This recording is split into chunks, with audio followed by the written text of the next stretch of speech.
Mesdames, Messieurs, chers téléspectateurs, bienvenue dans votre émission 4e de couverture. Aujourd'hui, nous vous présentons un nouvel ouvrage. Il s'agit de celui de Ngouda Fall Kane, l'auteur de l'ouvrage sur la criminalité financière en Afrique et moyens de lutte. Monsieur Kane, merci de nous avoir reçus chez vous. Mais je vous remercie, Monsieur Top. C'est un plaisir de vous recevoir. Je vous reçois aujourd'hui ici dans le siège du cabinet Reflect Consulting SAS et de ACA, Alliance contre le crime organisé en Afrique. Écrire un ouvrage sur la criminalité financière, quelle a été votre motivation? Oui, bon, d'abord ça n'a pas été très facile parce que la criminalité financière, elle est très difficile à serrer. Et dans ce domaine-là, il n'est pas permis de faire des fautes. On peut faire des erreurs, mais pas des fautes. Alors ce qui m'a motivé, c'est en tout cas une ambition de participer, de donner ma contribution à ce phénomène de criminalité financière qui aujourd'hui met en mal les économies du monde. Et elle est devenue à la limite même plus grave que la pandémie, que les différentes pandémies qu'on a eu à connaître. Exact. Donc mon ambition était en tout cas de donner ma contribution pour en tout cas mieux lutter contre la criminalité économique et financière en Afrique et particulièrement dans notre pays. Vous avez parlé en titre premier de la corruption, notamment en Afrique, oui. Phénomène qui gangrène aujourd'hui notre stabilité économique. Oui. Aujourd'hui, si vous deviez nous parler de cette situation et au moins du mal que la corruption a eu à faire en Afrique, qu'allez-vous nous dire? Oui, vous savez, la criminalité financière, économique et financière, elle englobe aussi bien la corruption, le blanchiment d'argent, le trafic de drogue, etc., etc. Et ce sont des crimes qui aujourd'hui, comme je l'ai dit dans le livre, malmènent les États africains. Vous prenez la corruption, mais regardez ce qui se passe aujourd'hui, non seulement en Afrique, mais dans le monde. Regardez ce qui se passe en Irak, regardez ce qui s'est passé en Libye, regardez ce qui se passe en Égypte. Regardez ce qui se passe en Angola. L'essentiel des ressources de ces pays passe à travers les mailles du filet et se retrouve dans des banques européennes et contribue à l'appauvrissement des populations. Contribue également à l'échec des politiques de développement. Si on parle aujourd'hui de la paupérisation de l'Afrique, qui aujourd'hui est riche de sa pauvreté, mais l'Afrique est un continent très riche. Il y a énormément de matières premières. Et l'Afrique a énormément de richesses. Un scandale géologique. Mais c'est scandaleux. Mais tout cela est lié à quoi? Au crime financier. La criminalité financière est telle qu'aujourd'hui l'Afrique souffre. Les populations africaines souffrent. Les fonds sont détournés. Les responsables politico-administratifs sont corrompus. Évidemment, ce n'est pas uniquement une spécificité africaine. C'est dans le monde entier. Mais en Afrique, c'est encore plus grave. Parce que nous sommes un continent sous-développé. Qu'en est-il de la justice dans la mer même de la corruption? Non, mais vous savez, la justice, elle fait partie des secteurs qui sont jugés comme étant les secteurs les plus corrompus. Ça, ce n'est pas une particularité sénégalaise. C'est dans le monde entier. C'est dans le monde entier. Mais regardez le problème qui s'est passé avec Sarkozy. Mais il y avait un juge qui était là-dedans. L'affaire de Bimalion, là. Oui. Donc, voilà, ce n'est pas une spécificité africaine ni sénégalaise. Mais la justice, et là, c'est grave. quand la justice ne va pas, mais rien ne va dans un pays. Exact. La justice est le garant de la stabilité sociale. C'est le garant également de la stabilité économique. Hein? Ah oui, les gens pensent que on peut trouver cela dans d'autres domaines, mais moi je dis que le principal garant de la stabilité sociale et de la stabilité économique, c'est la justice. S'il y a des problèmes au niveau de la justice, on a des problèmes. Donc, c'est un phénomène aujourd'hui qui gangrène la justice. Mais personne n'ose le nier. Hein. C'est aussi valable au Sénégal que dans les autres pays africains, je l'ai dit. Oui. Nous voyons beaucoup de détournement des deniers publics dans les administrations financières. Oui. Qu'est-ce qui l'explique? Mais ce qui l'explique, c'est aujourd'hui l'absence de déontologie. Les gens n'ont pas la maîtrise de la déontologie de leur métier. C'est aujourd'hui la boulimie financière qui caractérise les plus jeunes. Il faut qu'on ait de l'argent immédiatement et tout de suite. Il faut qu'on ait des maisons que chacun peut regarder en disant « Mais écoutez, c'est la maison d'un tel. Je suis inspecteur de ceci, je suis inspecteur de cela. Voilà comment je dois vivre, etc. etc. » Mais ça, c'est des problèmes que nous n'avons pas connus dans le passé. Mais même si tu as un très joli costume, souvent tu as peur de le porter au bureau. Pour que les gens ne disent pas que, mais écoute, il est en train de déraper. Hein? Je vous cite un exemple. Quand j'étais adjoint au père principal de Saint-Louis, M. Charles Diop, qui est aujourd'hui décédé, il y avait une fête. Il avait son véhicule, un véhicule neuf. Il m'a dit, M. Khan, j'étais son adjoint, M. Khan, on va marcher. Et il me dit en Wolof, si je prends le véhicule, on va dire que le père est en train de faire la noce. Est-ce que vous avez une idée de la qualité de ces hommes-là, une idée de la valeur de ces hommes-là? Hein? Mais regardez les gens qui ont dirigé les finances de ce pays à l'époque. Hein? Mais regardez les gens qui étaient, si vous voulez, les responsables des administrations financières à l'époque. Mais c'est des hommes irréprochables. Vous prenez un Ousmane Diop, c'est un homme irréprochable. Vous prenez un Lamine Loum, c'est un homme irréprochable. Vous prenez un Ablaye Diop de GID, un homme irréprochable, etc., etc. Et c'est valable pour la douane. Cette institution n'est-elle pas, cette situation, pardon, n'est-elle pas imputable aux institutions de contrôle et notamment d'une partie de la justice également? Non, bon, évidemment, bon, des institutions de contrôle. Parce qu'il doit y avoir des sanctions. Non, non, non, non, on ne peut pas sanctionner ex nihilo. Hein. On ne peut pas sanctionner sans pour autant aller vérifier. Exact. Avant de sanctionner, il faut contrôler. Oui, il faut contrôler. Bon, mais pour contrôler, il faut des ordres. Oui, les organes de contrôle ne travaillent pas sur leur propre initiative. Ils élaborent des programmes de contrôle qu'ils soumettent à l'autorité. Ah oui, donc, mais il y a aussi, ce qui est dramatique, en tout cas au Sénégal, une politisation excessive, en tout cas des administrations financières, ce qui est extrêmement grave.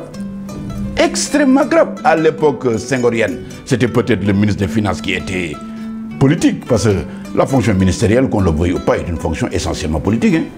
Oui, donc, même si le volet administratif est important, mais moi je dis que c'était une fonction essentiellement politique. Alors donc, à l'époque senghorienne, mais seul le ministre peut-être était politique. Mais les fonctionnaires qui étaient autour du ministre, c'était des fonctionnaires de l'ombre. C'était des fonctionnaires, c'était des experts de l'ombre. Aujourd'hui, il y a une politisation. Mais une politisation excessive.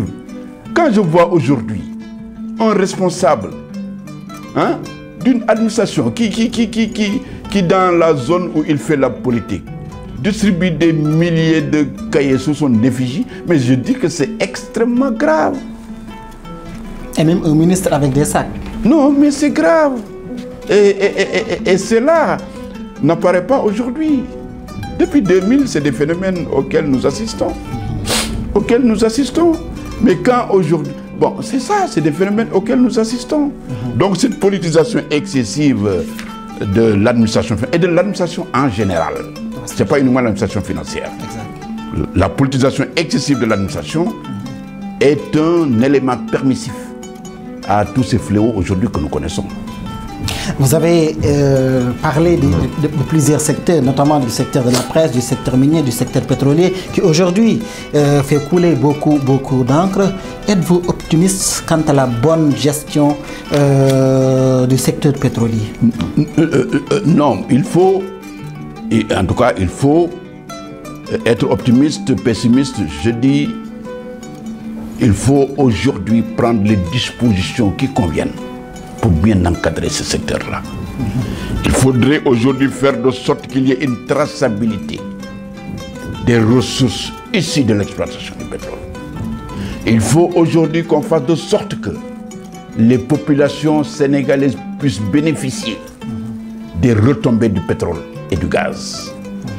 Il faudrait aujourd'hui que la croissance économique ne soit pas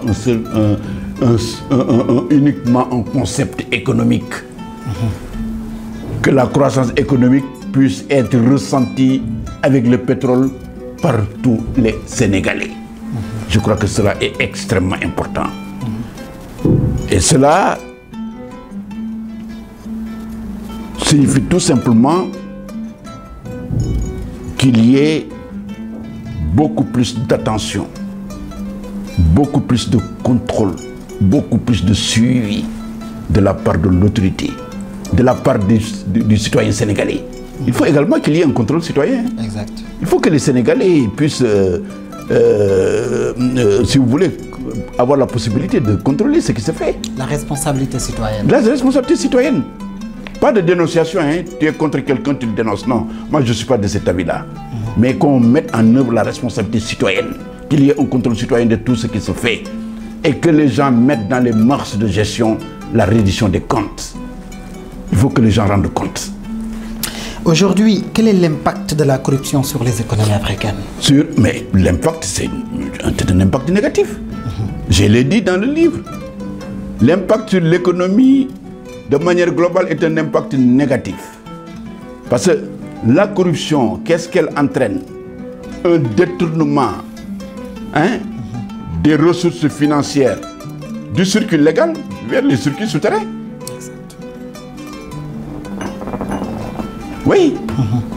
Alors, et aujourd'hui, la corruption, qu'est-ce qu'elle peut entraîner également? Une modification des dispositions institutionnelles. La corruption peut, si vous voulez, elle met à genoux les économies. Pourtant, sous nos cieux, quand même, il y a des institutions qui sont créées. Il y a même l'OFNAC par-ci, il y a le CENTIF qui sont créés pour peut-être lutter contre le blanchiment de capitaux, pour lutter contre la corruption. C'est-à-dire que nous avons l'arsenal juridique pour lutter contre tous ces fléaux. Alors, quel est le vrai problème? Oui, non, voilà, vous avez bien dit arsenal juridique. Là, je crois qu'il n'y a pas de souci. Nous avons le dispositif juridique pour réprimer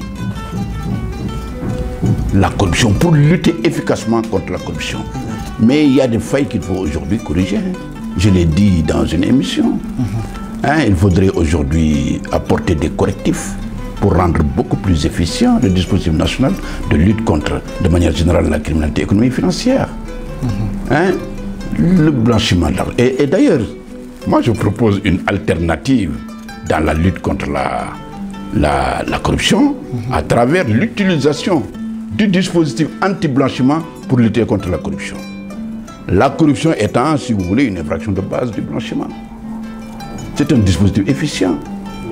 Qu'est-ce qu'exactement le blanchiment d'argent? Parce qu'on en parle souvent. Le blanchiment d'argent, c'est à partir d'un délit ou d'un crime, prendre des fonds ou d'autres valeurs et les mettre dans le circuit économique ou financier légal. C'est tout. Pour les légitimer. Oui, pour les légitimer.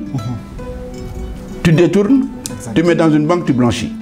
Tu vends de la drogue, tu mets dans une banque, tu blanchis.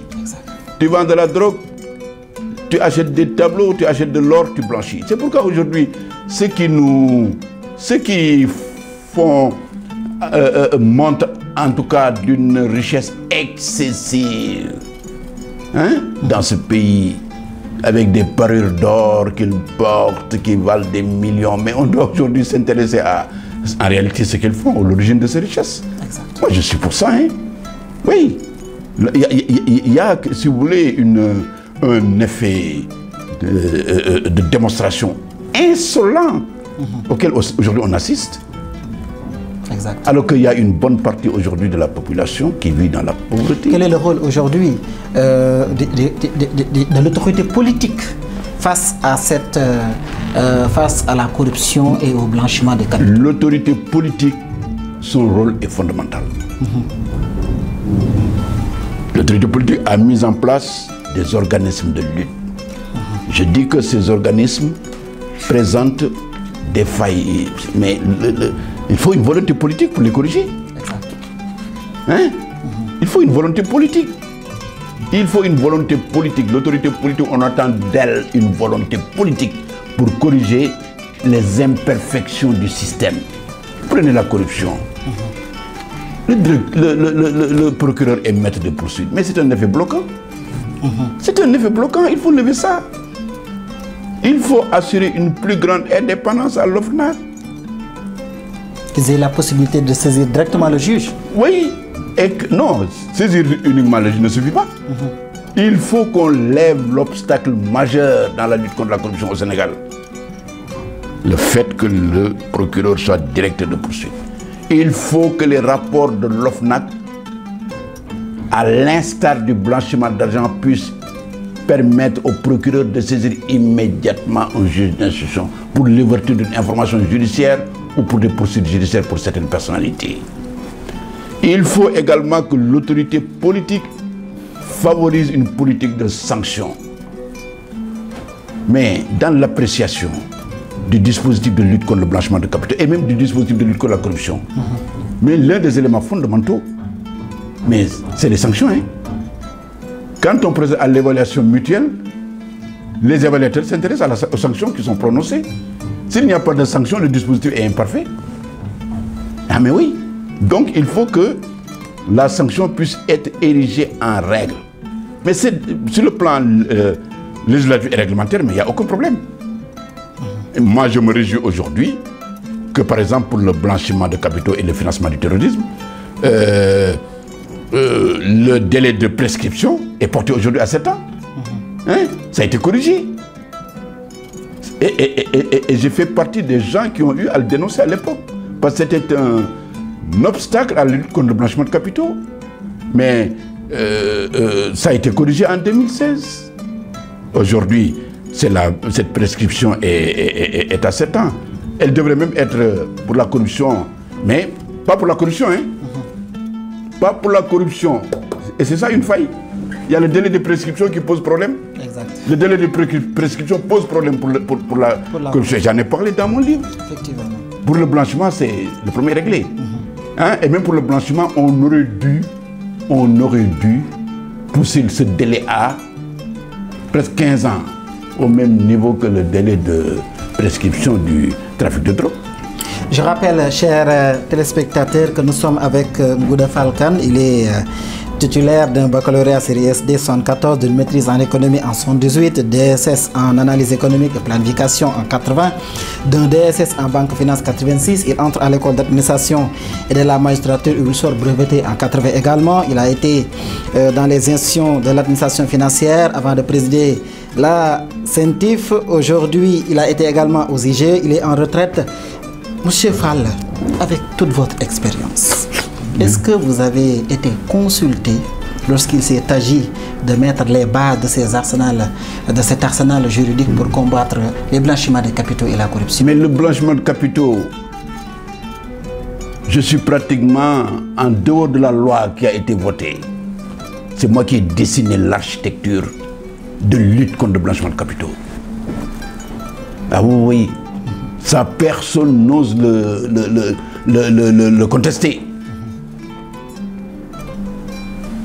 J'ai dessiné avec mon équipe, les membres de la CENTIF, à l'époque, l'architecture de fonctionnement de la CENTIF.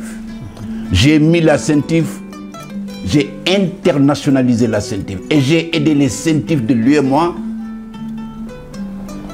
beaucoup de CENTIF, aussi bien de l'UEMOA que des pays de l'Afrique de l'Est, à être au groupe Egmont. Le dispositif de lutte contre le blanchiment de capitaux est pertinent. Il est pertinent. Le dispositif découle si vous voulez, d'une directive de l'UEMOA, des directives de l'UEMOA. Mais c'est à nous, il nous est revenu à nous de mettre en place le dispositif opérationnel. La directive n'a fait que donner les indications, les normes. L'exécution pose problème. Oui, mais non. On a exécuté, on a fait ce qu'on pouvait. Mais vous savez, au temps de 2000 en 2012, en 2011, il y avait des problèmes. Exact. Il y avait des problèmes. Même, si vous voulez, l'autorité politique en 2011 a voulu, avant le 23 juin dont on parle, a voulu, si vous voulez, corriger l'un des éléments fondamentaux du dispositif. C'est-à-dire le fait que le procureur n'est pas directeur de poursuite, le président, l'autorité voulait revenir là-dessus. Voulait revenir là-dessus. On s'est opposé. Et tous les partenaires techniques et financiers nous ont aidés. La Banque mondiale en tête, le groupe Egmont, nos réseaux. Aujourd'hui, quand vous voyez la situation du pays, nous sommes en 2021, la situation économique du pays, comment vous la voyez comparativement aujourd'hui à la criminalité financière qui est en train de faire son bonhomme de chemin? Oui, bon, écoutez, la corruption, le blanchiment n'a pas disparu dans ce pays. N'a pas disparu. Je dis que il faut qu'on rende plus pertinent le dispositif national de lutte contre la criminalité économique et financière. Mais regardez ce qui s'est fait, ce que l'armée a saisi l'autre jour, c'était avant-hier ou hier. La marine nationale. 2000 kilos, 2 tonnes de cocaïne. Aujourd'hui, le Sénégal est devenu un pays extrêmement important en termes de transit et même de consommation. L'argent de la drogue a circulé pendant très longtemps dans ce pays. Personne ne peut le nier. Et il continue à circuler, mais dans une moindre mesure, parce que, vous savez, ceux qui sont aujourd'hui les riches d'hier, aujourd'hui, n'étalent plus leur richesse. Bon, il y a des riches d'aujourd'hui également qui font souvent des erreurs en l'étalant. Mais je dis encore une fois, pour lutter contre, aider nos pays, le Sénégal y compris les pays africains, il faut rendre pertinents les dispositifs de lutte. Et les dispositifs de lutte, mais ce n'est pas l'extérieur qui va nous... Non, c'est au plan national que nous devons prendre les dispositions qu'il faut. C'est les autorités politiques qui peuvent nous aider à ça. Il y a des avancées qui ont été faites. Ah oui. Même récemment, on a incriminé la responsabilité des personnes morales. C'est une avancée pour le Sénégal. Hein? Exact. C'est une avancée pour le Sénégal. C'est une avancée. Hein? La prescription également, je vous en ai parlé, c'est une avancée également. C'est une modification du code pénal et du code de procédure pénale qui sont intervenus en 2016 et en 2019. C'est une avancée, c'est des avancées. Ça, c'est important. L'OFNAC également est une avancée, mais il y a des difficultés en termes d'opérationnalité qu'il convient de corriger. On les corrige, on est truc, et puis il faut sanctionner. Il faut qu'on sanctionne. Vous l'avez dit tantôt, nous avons un très bon arsenal juridique contre le blanchiment de capitaux, mais c'est souvent dans les décisions, en tout cas politiques, que l'on voit souvent des insuffisances ou bien des problèmes. on vous a vu à un moment dans l'espace politique, aux dernières nouvelles, vous avez rétropédalé. Qu'est-ce qui explique votre choix de vouloir quitter à nouveau la politique? Mais M. Top, j'ai fait la politique à un moment donné, pour des raisons qui me sont personnelles. Je voulais donner ma contribution à l'évolution de ce pays. Je voulais donner ma contribution à l'offre que nous ferons demain à la jeunesse sénégalaise. Il faut qu'on laisse à ces jeunes-là un pays véritablement émergent.